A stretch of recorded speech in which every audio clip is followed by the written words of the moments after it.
Pai, do Filho e do Espírito Santo. Amém.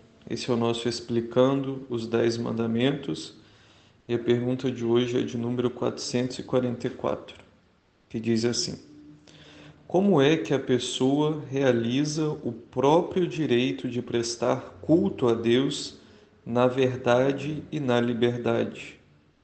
A Igreja responde: Todo homem tem o direito e o dever moral de procurar a verdade, em especial no que se refere a Deus e a sua Igreja, e uma vez conhecida, de a abraçar e guardar fielmente, prestando a Deus um culto autêntico. Ao mesmo tempo, a dignidade da pessoa humana requer que, em matéria religiosa, ninguém seja forçado a agir contra a própria consciência, nem seja impedido de agir em conformidade com ela, dentro dos limites da ordem pública, privada ou publicamente, de forma individual ou associada, que termina a resposta da Igreja. Então esse parágrafo, ele resume muitos aspectos da liberdade religiosa.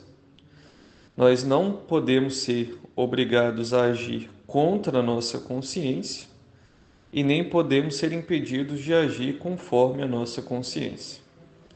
E fala do direito do homem de buscar a verdade.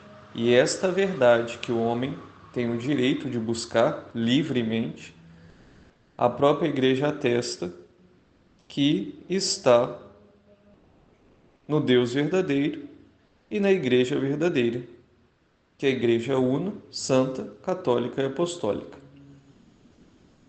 É isso que está subjacente, é isso que está como desdobramento do texto que nós acabamos de ouvir. Mas tem um dado interessante, que a vida de Santa Edith Stein, ou Santa Teresa Benedita da Cruz, ela nos joga uma luz sobre essa questão. Santa Teresa Benedita da Cruz, ou Santa Edith Stein, nasceu na Alemanha, de família judia, e foi educada na tradição judaica, foi educada nos ensinamentos rabínicos, na tradição, como uma boa família judia a qual ela pertencia. Por volta dos 14 anos, aquele culto judaico perdeu o sentido para ela.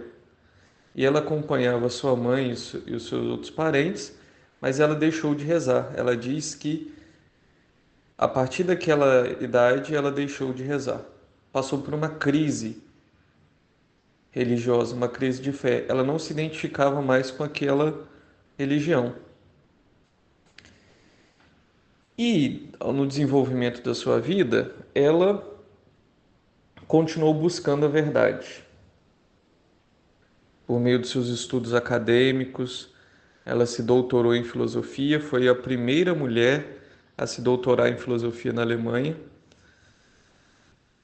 E até que, por alguns episódios da sua vida, ela percebeu a ação de Deus e depois se encontrou com Jesus por meio da cruz na vida de algumas pessoas próximas. Então ela via as pessoas sofrendo, mas aquele sofrimento não era um sofrimento desesperado como de tantas outras que ela conhecia, sobretudo quando ela ajudou como enfermeira na Primeira Guerra Mundial.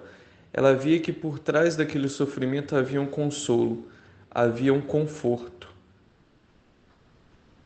E ela descobriu a fé em Cristo.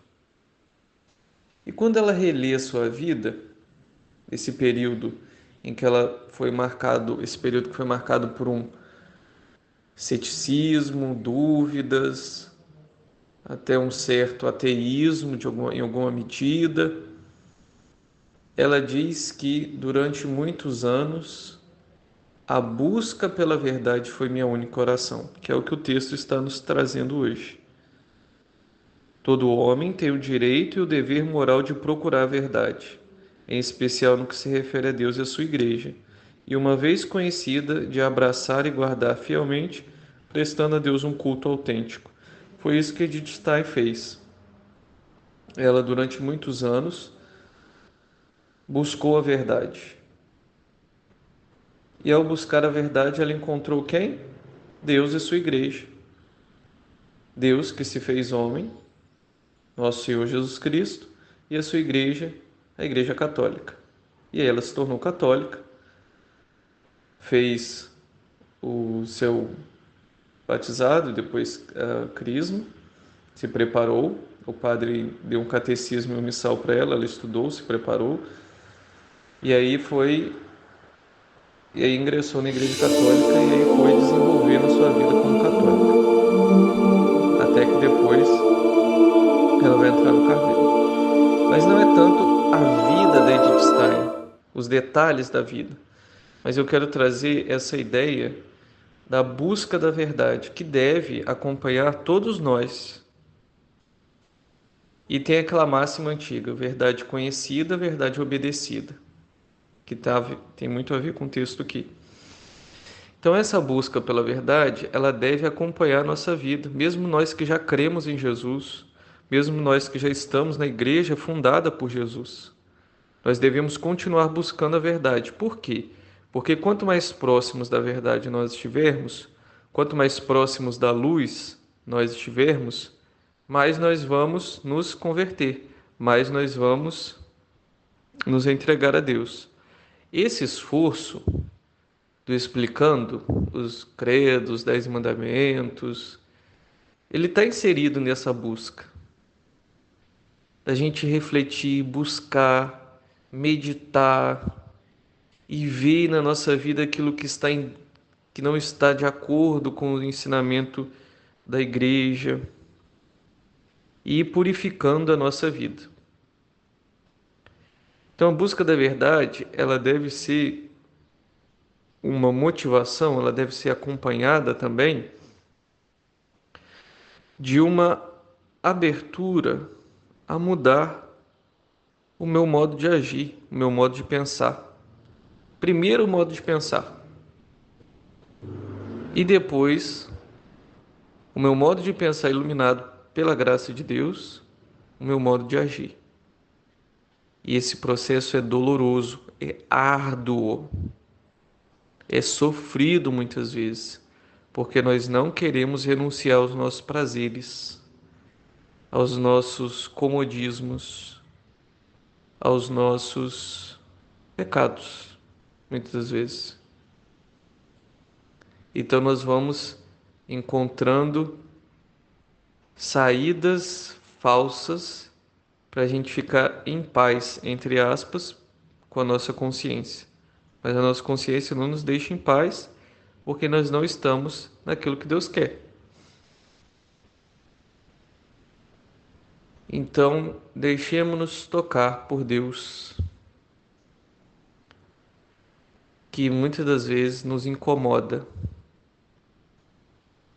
nos tira do nosso lugar de comodidade, não para nos fazer mal, mas para que a gente dê um passo em direção a Ele. Meu Senhor e meu Deus, eu creio, mas aumentai a minha fé. Nossa Senhora das Graças, rogai por nós. Em nome do Pai, do Filho e do Espírito Santo. Amém.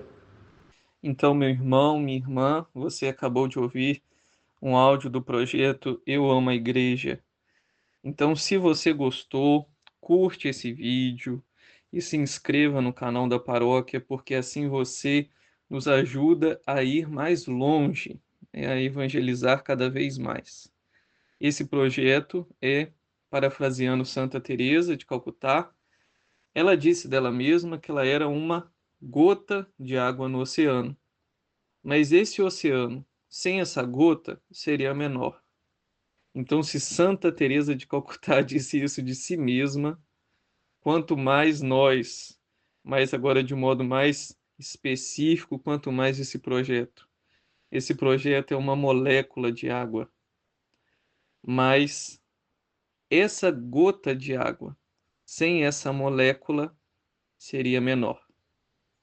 Então, se você curtir, se inscrever no canal da paróquia, você nos ajuda a ir mais longe, a alcançar pessoas, circunstâncias, realidades em que nós podemos levar a boa nova de Jesus, por meio da sua igreja, por meio da sua esposa imaculada e santa que é a igreja.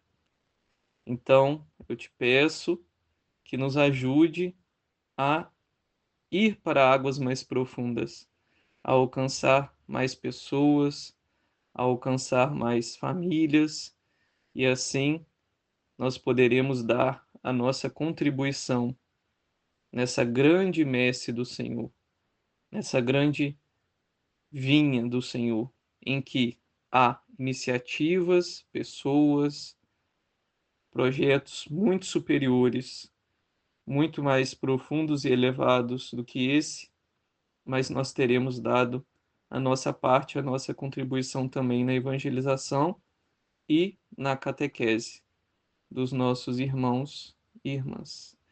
Então é isso. Muito obrigado e rezem também por mim, para que eu consiga corresponder cada vez mais à vontade de Deus. Um abraço.